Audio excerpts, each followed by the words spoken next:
News. How do you make your store a magnet for shoppers? How do you motivate your team and ring up more sales? We've got the retail doctor himself back on the show. Bob Phibbs is here, and the Fan Podcast begins right now. 1894, Max Englander hand-built the first Englander mattress. Today, Englander mattresses are still bench-made right here in the USA. Proven materials, expertly layered, and every stitch triple-checked. All for you. Englander, better sleep by design. Hey, are you a mattress retailer looking to supercharge your business? Introducing Podium, your secret weapon. I use it, I'm a huge fan of it, and with Podium's AI-powered lead conversion, you can engage with customers in seconds via text, making it feel like they're talking to a friend. But hey, that's just the beginning. Podium offers texting, payments, reviews, website chat, and more, all in one place. You've got to be the most responsive retailer to help customers solve those sleep problems in the moment. Harness the power of Podium today and start growing your business. Visit podium.com right now to learn more.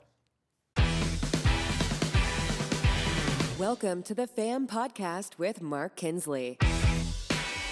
This is where the best in the betting business get even better.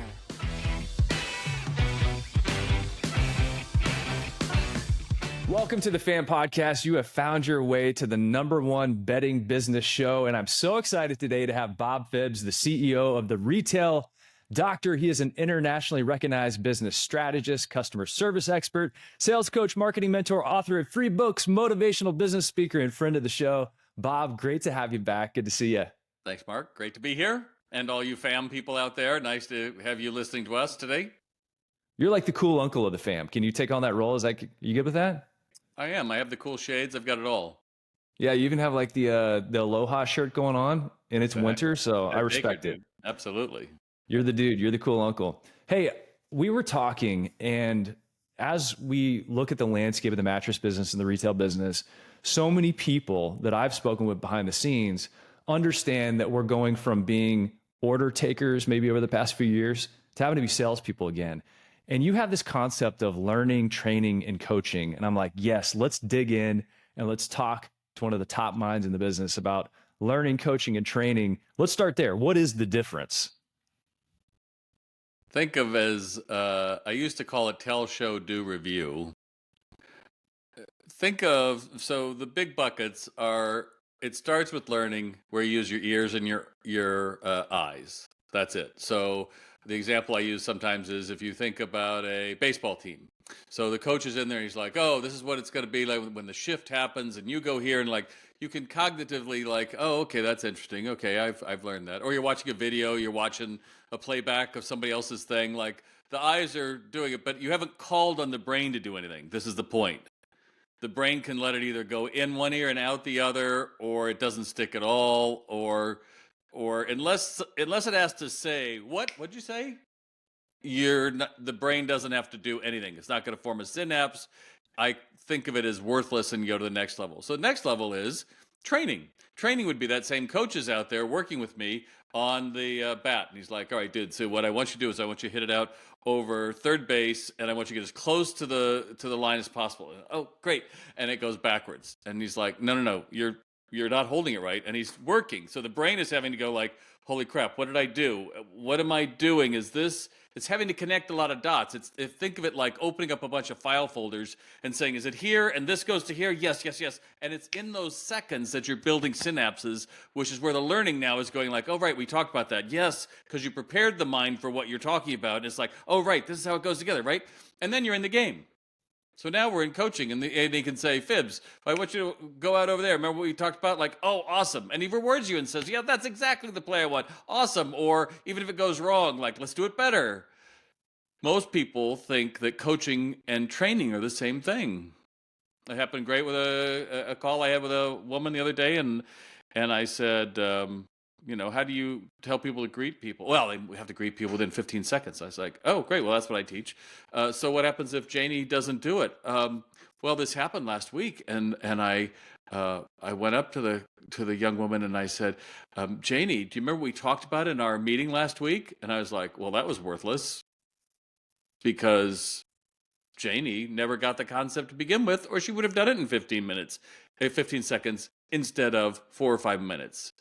But it didn't happen because the synapses said, we don't have to pay attention to this. It's kind of like that dinosaur brain you've got, right? When you get home from work and you're like, how the hell did I get home?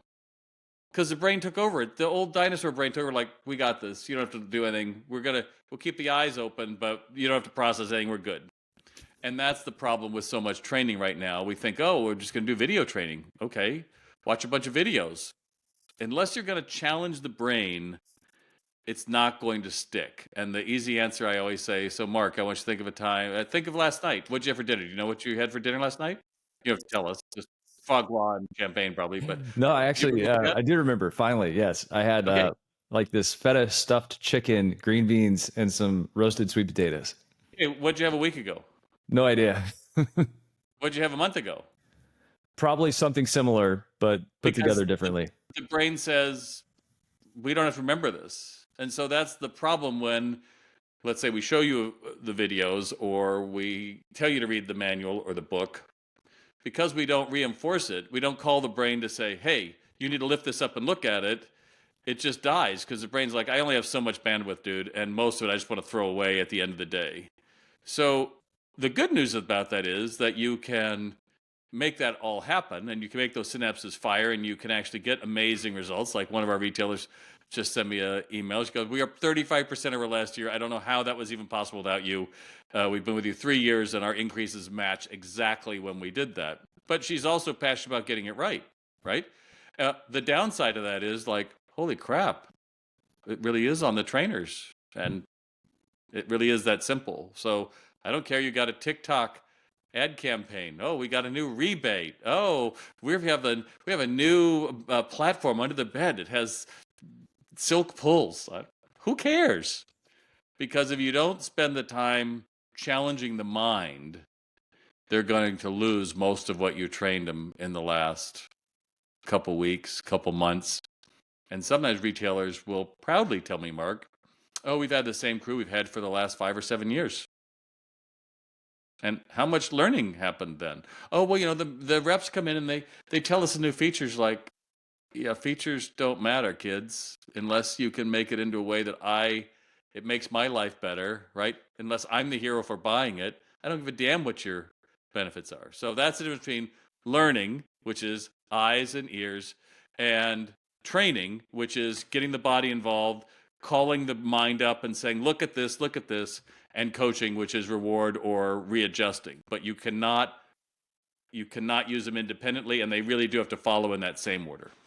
All right, so let me dig in, and let's say there's somebody that has a 1 or 3 store operation, or there's somebody that's got a 50 store operation, and they're trying to make sure they hold their trainers accountable.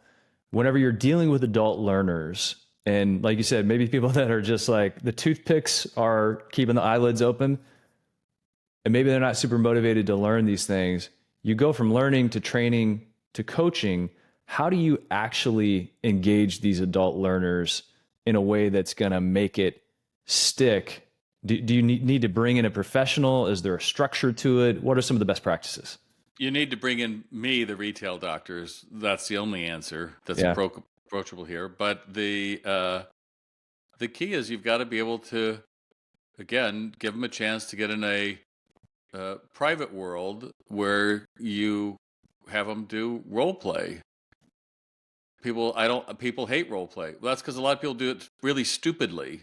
So, Mark, I'm the customer and you're the salesperson. Go.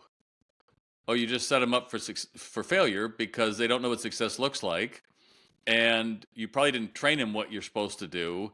And that's why another thing that bothers me about a lot of retailers, like, oh, we do mystery shops. Like, mystery shops only matter if you train me what to do, and now you're going to hold me accountable to that. But you don't get a pass to suddenly hold me accountable for things you never taught me, or to send in your friend and said, oh, they got a shitty mystery shop. To send your friend in, they said you got a poor mystery shop because they don't know how the game's played. So once they know how the game is played, and I tell you, you have to wear a funny-looking black shirt like you have on, and they don't wear it, then I can hold you accountable, right? But if I never told you not to do that, or I didn't tell you what the right thing is, it's unfair. And add on to all of that, we're hiring younger and younger people who don't feel comfortable correcting somebody. So it's a recipe for retail numbing down. All right, And let's I stay think- right there for just a second. Talk to the young people out there. How can they go about correcting somebody so that maybe it doesn't feel confrontational or it doesn't engage some of the anxiety that they may be having about correcting someone? What's a good way of going about it? Well, social anxiety is really what we're dealing with, right? Because nobody wants to be the bad guy. So I think a good way I like to approach it is just asking questions. So if you were this younger person, I might say, so Mark, can you tell me what happened in that last sale? Oh, they didn't want it. Great. So why didn't they want it? Oh, they were looking for something else. Great. What was it they were looking for? They wanted something cheaper. Great. So let's just walk me through it. I'm not really calling you on it, but I'm asking the brain to have to put it together. And so if I might, so one of my favorite questions asked in a mattress store is, tell me what life event happened that you're actually in a mattress store today. I moved. My dad's going into a new assisted living. My kid crapped in the bed and it leaked all the way through. I got a bad back. There's a million stories, but any one of them gives you a place that you can develop rapport, right? I mean, that's what's different about mattresses than, say, cookware. It's not like suddenly, yeah, company's coming, I don't have anything to make a cake in. That's not like that. But for you, if I'm going to be coaching someone and I can go through and say, you know, we talk about what is that life event. Whenever we ask you to replay getting a little tongue-tied here. Whenever I ask you to replay a sale, I'm going to ask you this question. I expect you to be able to answer it in a full and complete answer. Does that sound good? Yeah. Now, what you've told them is, I'm going to be holding you accountable without saying, Mark, you screwed up. You know, you didn't do this, you didn't do that, because that's what their mind says. And I think also there's a pushback to training. People, in fact, in some clients now, they don't even like calling it training. We call it development. It's like, oh, right, because it's supercharged that you could do something wrong. Well, yeah, you could. So I think there's a lot around training. I think there's an awful lot around educating. But to your point, most of the listeners here, you were so busy in 2020 and 2021 and 2022 even. If you had it in stock, you were a hero. Well, guess what? Now you have it in stock. You should have wished for more customers. Because now we've gone back to what normal was, and we actually kind of stole demand from the future. So it's been a rocky, certainly the last half of 2023 was for a lot of furniture and home goods retailers. And to your point, we got to remember that it's about selling the product. No product sells itself but water. And absent of value, people are going to make decisions on price. Go back to the role-playing piece of the puzzle there, because you said most people do it very poorly or don't do it at all, but it could be a really good unlock for a lot of retailers who are trying to get their people to advance if they are, you know, somebody that's been there a while, or even train the new people. Give us the rules of the game. What's something that people could take away right now and implement role-playing, but do it in a way that's effective? Well, let's just take the most basic. So, most basic part of greeting a customer, you just say, good morning, good afternoon, and good evening. Then shut the hell up. That's the way I train. I don't want to hear how they're doing. What's up? How's it hanging? How you feel? How are you today? Let me know. I don't want any of that junk. Just say good morning, good afternoon, good evening. So I would ask you, so Mark, so what do I want you to say? Good morning. Excellent. So I'm going to walk into the store, and all you have to do is just say that to me. Are you clear on what you're doing? Yes, Bob, I'm clear. Sweet. So I walk in the store, and I can almost guarantee you dollars for donuts. What are you going to say? Hi, can I help you find something? Because the old brain, that old dinosaur brain said, I've said this 100,000 times, Robert. I'm not about to do it. So you're like, oh, so what happened? And you're like, oh, right. I knew it, but I didn't do it. You're like, okay. And I might do a little bit more on that for like a couple minutes, but I had to let the brain fail, which brings me to the other part of learning. Usually the brain will connect itself and say, don't, right? I shouldn't have, let me try it again. And you're like, that's cool. We can do it again. But you need to leave it with they could do it. And why is that important? Because in a week later, when I walk up to you now in my coaching role, probably, and I hear a woman walk in the store and you say, "Hi, can I help you find something?" And you aren't flinching or anything. Now I can have that moment and say, "Mark, do you remember we talked about the greeting last week?" "Oh, yeah." "What do I want you to say?" "Remember when we did the little back and forth and the..." "Yeah, I remember that." So that's, instead of coaching, now it became training. You went had to go back down and get the brain to fail and see the connection. That's okay. But to me, if we aren't choosing the words from the moment we say good morning, good afternoon, good evening, there's no way they're going to be able to sell me a $50,000 mattress or a Help, thousand mattress. help people understand the why behind saying good morning, good afternoon, or good evening, as opposed to what can I help you find, or what size mattress are you shopping for? What's the why behind that? For one, you're not an online store. If I'm going online, I can select whoever the manufacturer is, the comfort level, the price, in stock, right? Checking it off. It's a lazy way to sell. And you'll hear this like through the beginning of time. Lazy way to sell is, what are you looking for? "Oh, I'm looking for," and be honest, most people buying a mattress. "I'm looking for, mattress, something, not too expensive. It's for my son, something like $199, and you guys can deliver it and take the old one." And so what is the obligatory person who doesn't greet with good morning, good afternoon? They're going to go take them to the $199 bed that's on special that, breaks as you put it on top of the car, whatever it is. And the customer says, "Do you have anything else?" "No, they're all more expensive." You never developed any kind of relationship.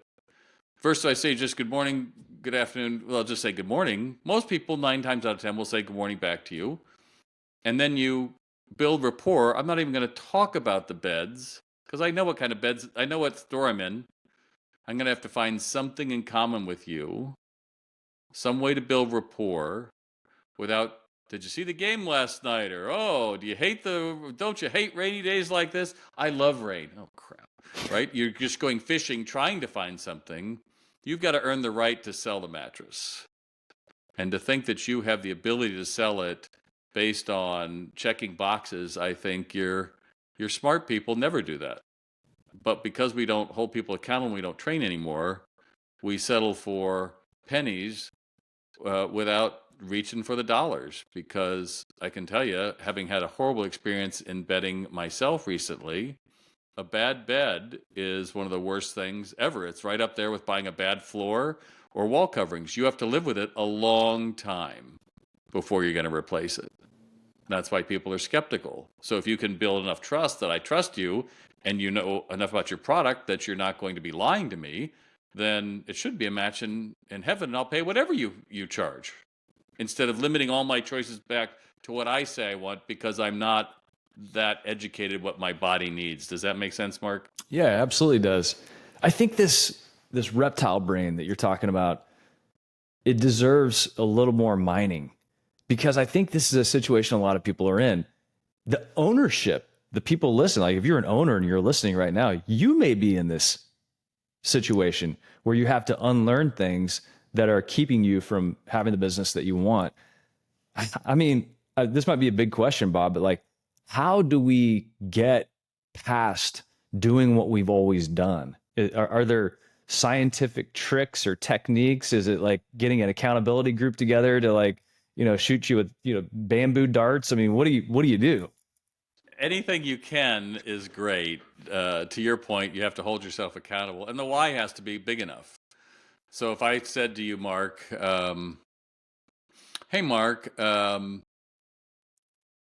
there's this castle. It's a burning castle. That's up at there's a flaming moat with dragons flying in with flames, and it could kill you at any moment. Moat is full of poison water that if one drop would kill whole the world. And if you can get past all of that, up at the very top of the castle, think of like the Sleeping Beauty's castle at Disneyland, that little thing at the top, all the way up there at the top for you is a dollar bill waiting for you in the corner. Would you try to scale that? Of course not. Now, if I said, your daughter's up there, your pet's up there. See, a lot of times we don't change because the why isn't great enough. perfect example. I had a guy at Watson's Furniture. They're a casual furniture retailer, and he was telling me about he was in the warehouse for an awful number of years, and I guess he hurts his back. He's in the hospital for several months, and he comes back, and he's a new dad. His wife has a new baby, and he was given the chance to be a salesperson. And he said, and for the first time, I realized I had to be better for him. And I said, well, that's great. And that's a great story if you're a dad. A lot of dads relate to that story. But he said it gave me a focus every day I come to work. A, I'm glad I can work again because I'm in the hospital, so I know what the downside of it is. And B, I've got something else that's more hopeful that I'm working for. But everybody's got that why, right? So it's not the altruistic, oh, I want to do something for the world or better. Whatever it is for you, you've got to hold that in front of you. I'm talking to you owners, because at that moment when Mark goes through and he dismisses a customer as, yeah, she was just a tire kicker, she didn't think, you got to be willing to have that hard conversation with Mark, which is, that's not what we do here, because you know you have a greater purpose here for yourself, not because of Mark. And I think we lose that. So it's easy to say, well, Mark's trying hard and he's been here for 35 years and, or 3 years or whatever. I know his story, he just came out of prison and he's whatever. It's like, I don't care what the excuses are, but if we get that why, then it helps us to understand. So that's one. And then I always say, reward yourself. So, we do online training, Sales RX, my online training program an owner was having trouble with his manager wasn't doing the training, and the manager do all the training in one accelerated month. And I'd ask her, and she goes, oh, I didn't have time for it. I go, you know that they have time for it. If you have time to go to the bathroom, you have time for anything, right? 10 minutes a day, you can do this. And I go, what does she like to do? And he says, well, every morning she usually gets a cup of coffee and starts her day. And I go, what if you brought her coffee a half hour early, and maybe there's something of a sweet, or there's something else later in the day, and say, if you do your training, I'll go ahead and get this for you later in the day. Do you think that would work? Probably not. Great. Why don't you try it? Guess what? It worked. She actually looked forward to coming to work and doing that. That's great when you're managing other people, but you've got to find those same moments for yourself, right? So whatever that reward is, if it's, you're going to be able to play your music to the top of your speakers in your car on the way home. It doesn't matter what it is, as long as you're telling the brain, you get this if I do that. That's the key. It's that coaching brain that has to say, if you do this, I'll give you that, and not like it doesn't matter. If you don't do that, then sorry, I don't get that reward. And over time, that's why I meditate every morning, because I have to teach my mind, this is what I want you to think about today. I don't want you to worry about that contract that we didn't get, or worry about the one that's coming, are they going to sign or whatever. You think about what I want. So whatever you can do to feed your mind, it's meditation. Some people go through and they read motivational books. Some people go through and they listen to tapes. There's a million things. But focus your mind to say, I need to get better at motivating myself. And again, I get it. It's work. So if you don't want to do it, I guarantee you there's a competitor out there that's going to be looking to clean your clock, because they are motivated, whether young or old, right?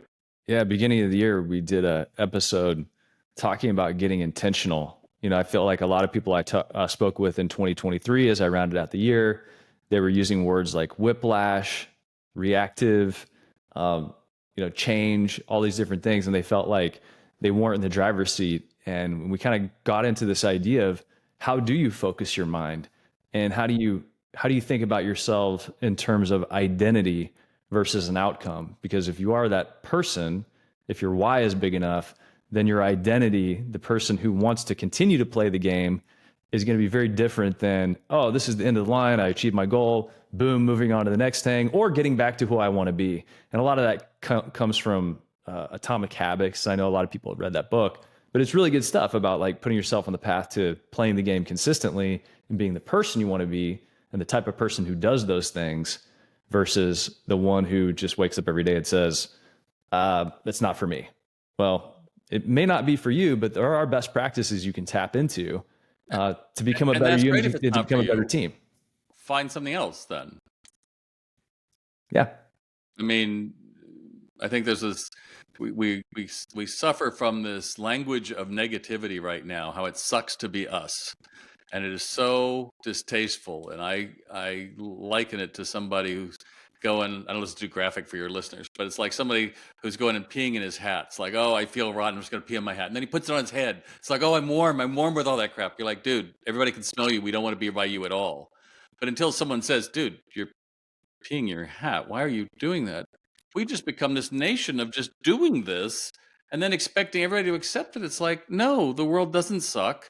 And if you're a business owner, you're in the top 1% of the world just by the fact that you own a business in America, that you have the opportunity to make a living, that you hire people making a difference in it, that you are able to be partnering in people actually building community in the world instead of ripping them apart. It's a pretty sacred honor to be able to, and you're living a life that maybe it's not exactly what you want, but you chose it, baby.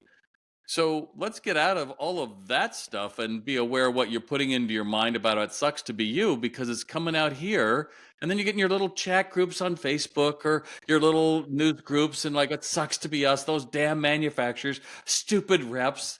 And you're like, who are you helping by having that in your mind? Right? You're putting this out in the world that it sucks to be you. And then you wonder why you're not getting business. People feel that. Don't they? They feel it. They feel it. Yeah. Don't listen to the itty bitty shitty committee in your head. Like, kick them out. You don't need them there. Sir Rainmaker. Yeah, exactly. Whoever it is. Like, just, what was that, Schleprock? It was way before your time, was in the Flintstones. Hey, yeah. Okay. So I think sometimes whenever I've talked to business owners, mattress retailers about this idea of training, literally, I've never talked to a single one who says we don't need that. Most of them, as a matter of fact, are sitting there saying, yeah, we need guys like Bob every day. So as the person who's going to hold the team accountable to make these strides, to get better, to implement best practices, I think if people feel a little bit of overwhelm, what happens? Like, I go through a course, I go through Bob's course, or Bob comes in and helps us. And then what? Am I going to be the person that has to crack the whip as the owner from now on? And what standards am I going to hold them to? How do you coach somebody through that type of talk or that type of like overwhelm that can come with this? Well, you're called the owner for a reason, kids. Like, I don't want to do it. Should have thought it before you became the owner. You look at all the great retailers from whoever began, it always started back. They remember what it was like that first day they opened the doors, and they would do anything for a customer. And they wouldn't allow just anybody on the sales floor. And they said, not my store, because, for example, I was working in the coffee business for a while, and Marty told this story about he went into his favorite coffee house, and, there were long lines. It's back in the 90s, long lines, and he gets up to the counter, and he gets his usual, the woman has his drink, and he goes to pay, and he doesn't have any money. He's like, oh my God, I don't have my money. She goes, pay tomorrow, that's fine. So he goes on a trip and he comes back, I don't know, 6 or 7 days later, and he's in line and he's ready to come up to it. And the woman yells at him from he's in the back of the line. She goes, hey, Marty, did you ever pay us back that coffee we bought for you last week? And he said, at that moment, I was like, I'm out. I can do this better than someone else. And those moments where you remember, yes, this is what I saw someone else do. I can do better than that. Why aren't we holding ourselves to that? Why aren't we saying, what does it feel like? Have somebody go into your store and try to return something or make an inquiry. Hey, have somebody make an inquiry on your website. That's one of my favorites. Like, you've got your little contact us. Good, fill it out. See how long it takes for someone to do it. Because your salesmen are saying, oh, we don't get any leads. We don't get enough leads. You get plenty of leads. And maybe I only get 4 or 5 people coming in February or March. It's possible, right? But what are you doing to understand that might have been your only sale that day that just walked out? Nobody's walking into your mattress store today going like, I wonder if they sell arugula. I wonder if I can get a cat here. No one's going to just kick tires, as we used to call it. They've got something changed in their life, and I would venture to say, certainly the mattress business has got to be like cars. Within 40 hours, they're going to buy something. No one's buying a mattress for 8 months down the way. So if you don't have those conversations with your employee after something goes down, you don't have to be nasty about it. You just go, just walk me through the sale.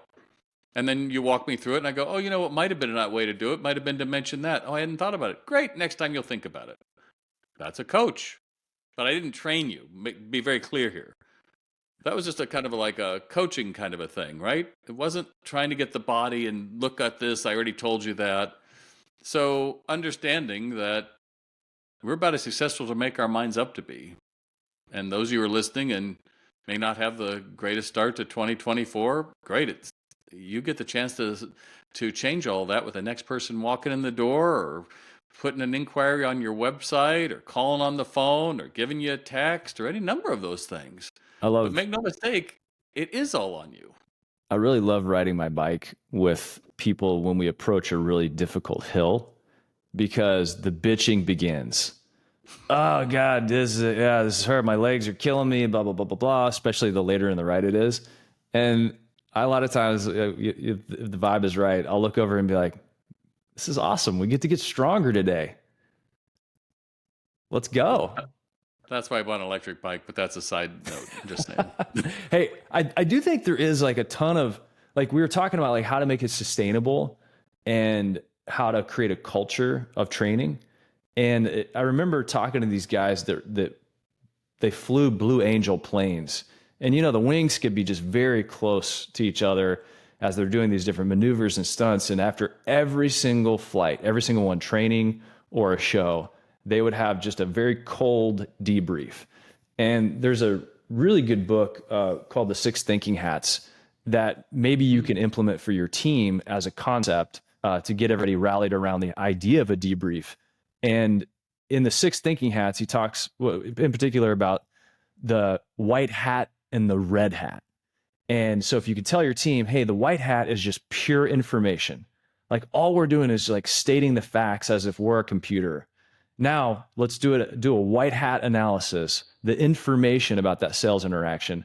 Now let's do a red hat analysis. How did you feel? Those are emotions. The red hat is the emotions.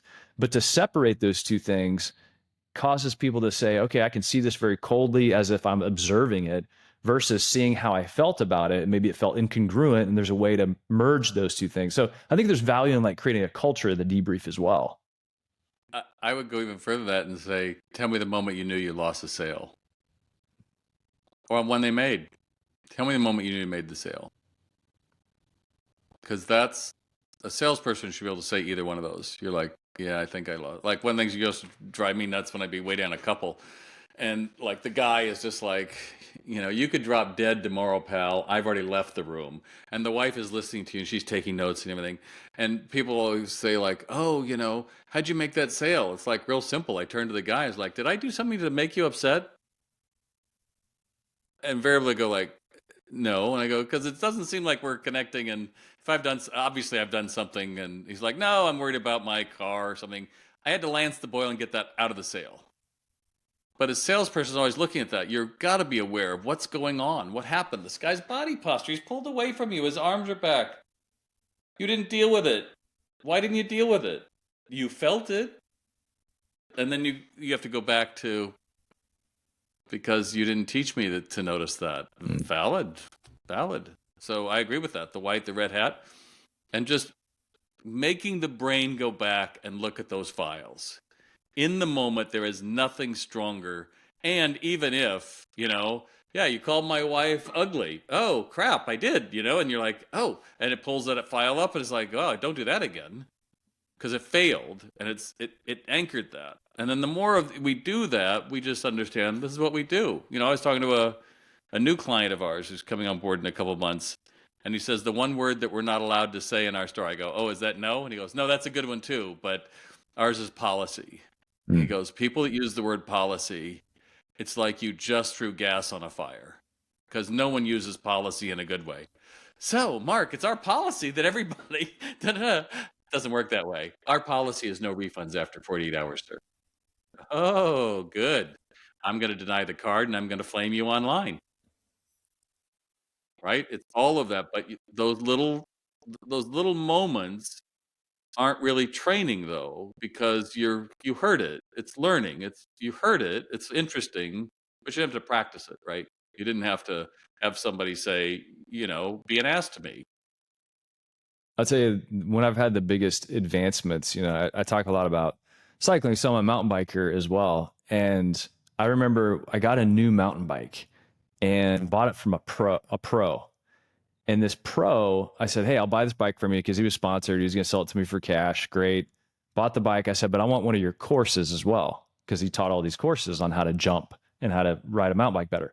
So I work out a deal and I get this bike. And before I can take the course, I'm out on the trail and I'm going over the stuff I've always gone over. And I'm in the air and I don't mean to be in the air. And I'm bruising my legs and having falls and doing all kinds of crazy stuff. And finally, I learned how to kind of jump the bike, and it was going pretty well. I got to the training course, his training course, and I realized I've done nothing but develop bad habits. I'm doing everything wrong, everything. Besides like standing up on a bike and making sure I'm not falling over before I get to the jump. So he trains me, and what happened next was really important. And I think it applies to retail. I think it applies to training. I think it applies to doing these doing rehearsals. I got reps in.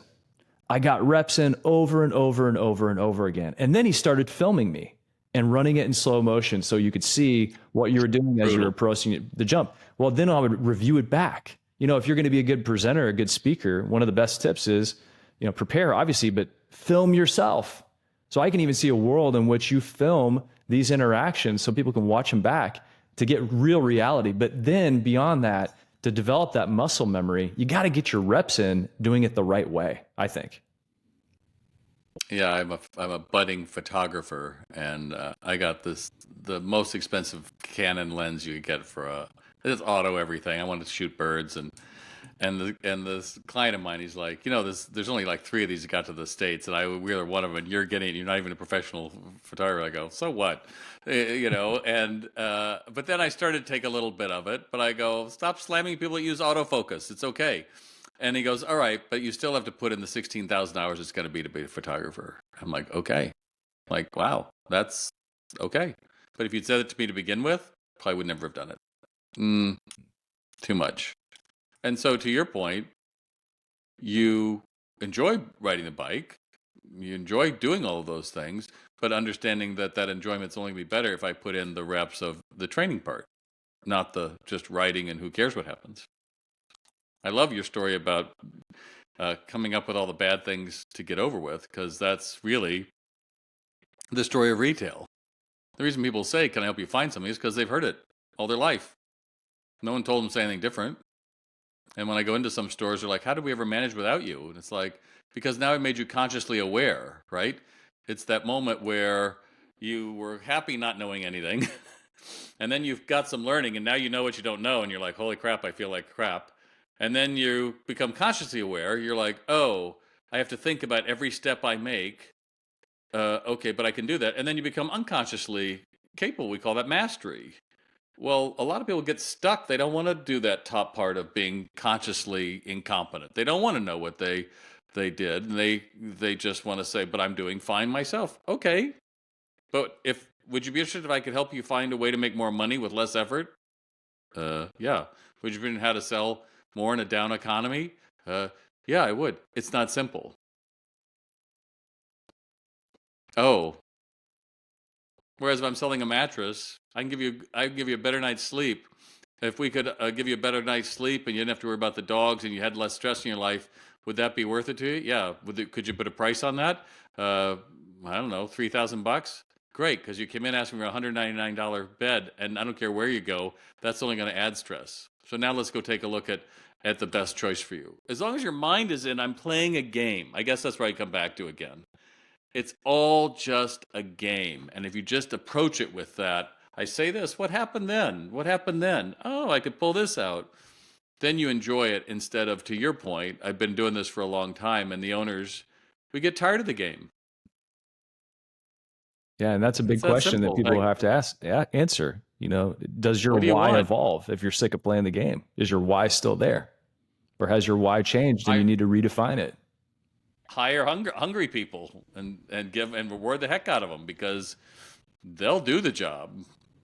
You don't train them, they're going to be the wild, wild west, and they're going to play with your margins and all sorts of stuff, because high volume can hide a wealth of sins. But that's another discussion. That's another discussion. We'll have to have that here on the Fan Podcast.